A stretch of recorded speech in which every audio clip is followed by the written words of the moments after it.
So I just want to let you know this real quick. My capture card was bugging very badly throughout this entire recording of my gameplay. So if you see random cuts forward, you know why it just randomly cuts out. But regardless, this game fucking sucks!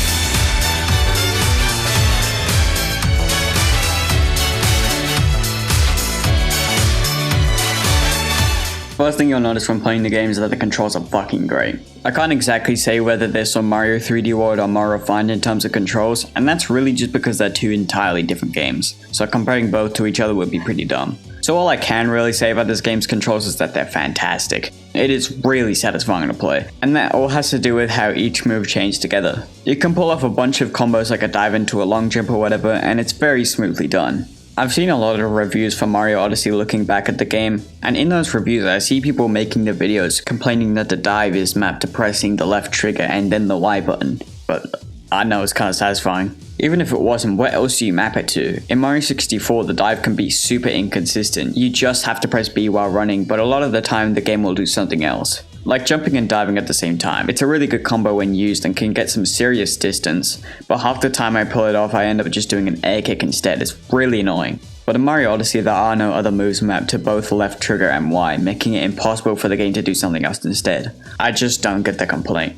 A lot of the satisfaction that comes from playing this game comes from your new companion on the adventure, Cappy, and he's awesome. First off, he aids you in your platforming, similar to the spin move in Galaxy or Flood. But despite those being fun to use but kinda flawed, this is easily the best interpretation of a platforming aid in a Mario game. You can get up to much higher platforms, get to much farther distances, simply just do a lot of stuff that you can't do normally. It's the sole reason why it feels so weird in the few instances where you play the game without him. It's insane to me that there's 30 different regular moves you can pull off in this game, and basically all of them work with Cappy. You can throw him and then dive onto him to get an extra bounce. You can throw him and roll into him to get a speedy start to a jump. And of course, if you're good enough at the game, you can combine a trillion different moves in one to make an insanely long or high jump. There's no point in the game where you need to, but it's just fun. There's also another thing Cappy can do, which is the main gimmick for the game. You can throw him at enemies and become them to take their abilities. This shit is insane and quite honestly makes the game 10 times better. Not every enemy capture is perfect obviously, but it brings an entire new level of variety to this game that was already fairly present. Obviously I'm not going to talk about all of them, there's 50, so I'm just going to talk about the ones that I think are worth mentioning if that's alright. The first one you find in the game is the frog, and it's a pretty great introductory capture. It's really simple, just making your jump way higher, but given that it is the tutorial capture, that's only a bonus. By itself it's not much, but it works way better than a bullet bill or a tank, given that it just improves on an ability the player already has rather than adding a new one. The chain chomp is the key to getting the game's first moon, this game's equivalent of the stars or shines. He is also a pretty great tutorial, as it teaches the player that enemies can also be captured, probably giving them a lot of ideas as to what they could transform into later in the game. He's also the first capture to give the player an entirely new ability, being flinging himself, which ends up being their solution to the puzzle. The water levels are really slow in this game, which ends up being one of my only gripes with the levels given that they're mostly great, but I'll get into them later. However, the absolutely horrifying slow nature of the water levels can be mitigated by capturing a Cheep Cheep.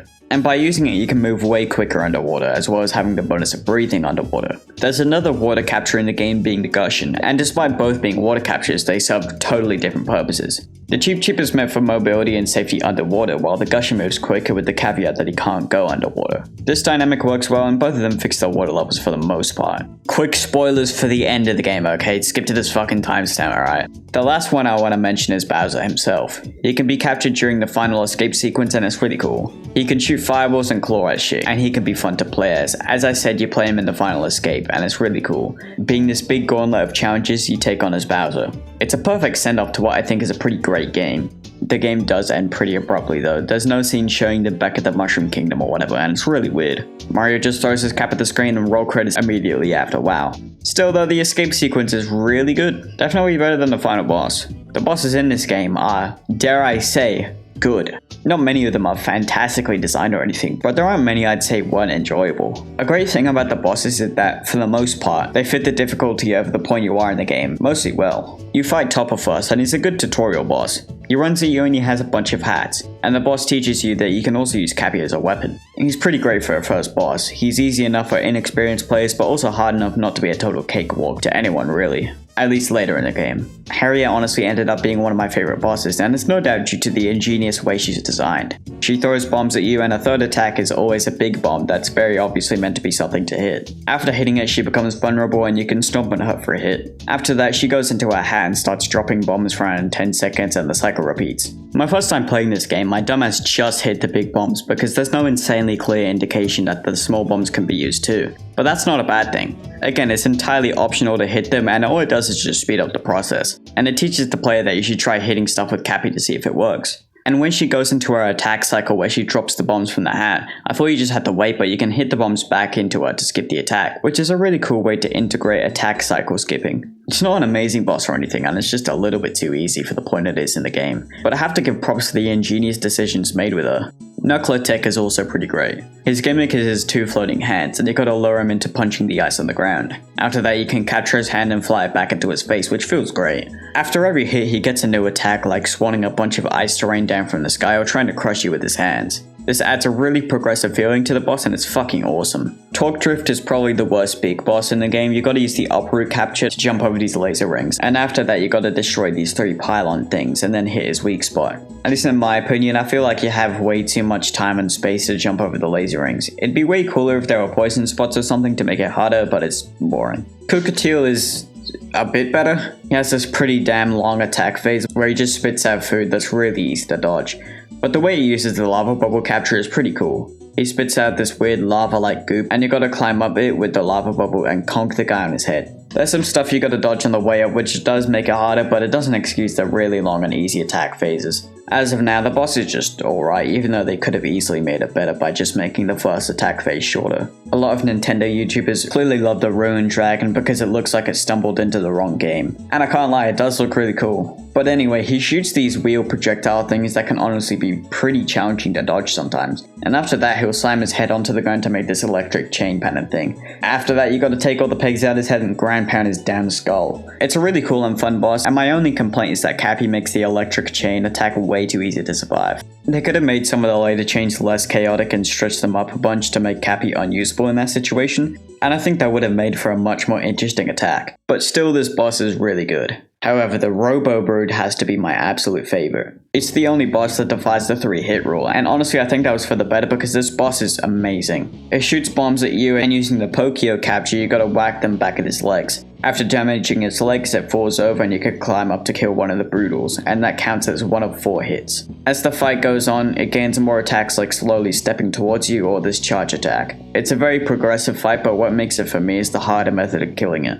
After the first 3 hits, these wood parts on its legs open up when it's standing still, and a typical person wouldn't think too much of it, but using the Pokio you can actually climb these. You can use them to climb on top of the mech and kill off one of the Broodals for a big time save, but it's kinda hard to pull off, which is a great dynamic. This time save makes an otherwise just good boss into a really great one, and I can't think of any problems with it given its progressive nature and genius gameplay design.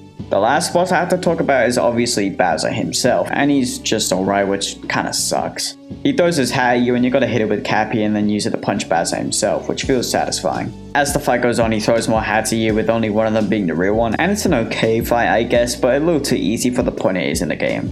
It's also not fair in the slightest that Bowser can basically just get a free hit on you. On the last hit, he actually blocks your attack for a second and swings his tail in a circle, but it's not conveyed well that that's about to happen. They could have a danger icon or something, but they don't, and it can easily blindside a new player, which is really dumb. Don't get me wrong, that complaint is very close to being flat out false, considering that if they just made the tail attack slightly slower on the first time, then it probably wouldn't blindside a new player. But as it stands, it's just kinda stupid, which doesn't really matter that much, considering it's just a one-time thing. The second fight with him is a little better, but super lame as a final boss. It's just the first fight again with one new attack and more fake hats. I was definitely hoping for a completely original boss for the finale like in 3D World, but I guess I can't expect them too much from Nintendo.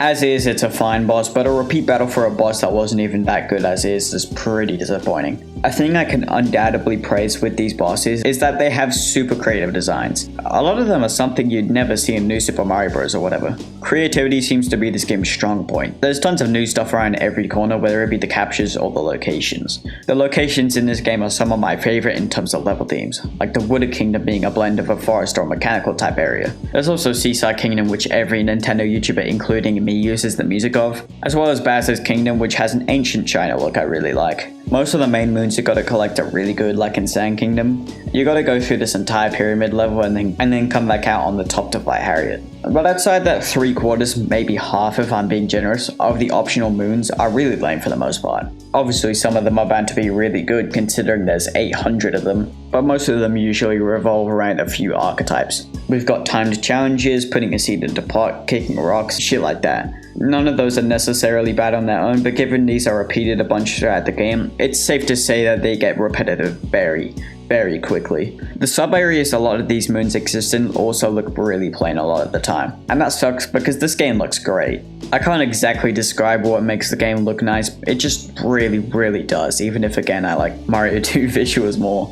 The soundtrack is fantastic too, one of my favorites. It's got so many good tracks like obviously Jump Up Superstar and the Wooded Kingdom theme. And like I said earlier, every YouTuber including myself really likes the Seaside Kingdoms theme, but Shiveria is a highlight for me too. And overall, the soundtrack is fucking great, and the perfect way to end off a review of this game if you ask me. That other review with the title of It's No Masterpiece? Don't get me wrong, that title is right. While the game had a lot of good aspects, there's not much bringing you back to it, and overall when you beat it, you're not going to be saying wow to yourself. But I don't think it's hard for me personally to say that this is the best 3D Mario so far. This isn't my be-all end-all opinion, obviously, you can dislike it if you want. But in my opinion, this is easily top 4th place. New Super Mario Bros. 2 forgettable nature and the similar bosses do put it below, even if I think the main platforming is a tiny bit better. However, as far as I'm concerned, Mario 2 of all things is just slightly more consistent and memorable for me to put it above. I mean, honestly, it's crazy to see how little people talk about this game now, as it's not discussed nearly as much as the previous games. Personally, I think that's undeserved. I definitely had a lot to say about it, which puts it above a lot of games in terms of interesting discussion for me.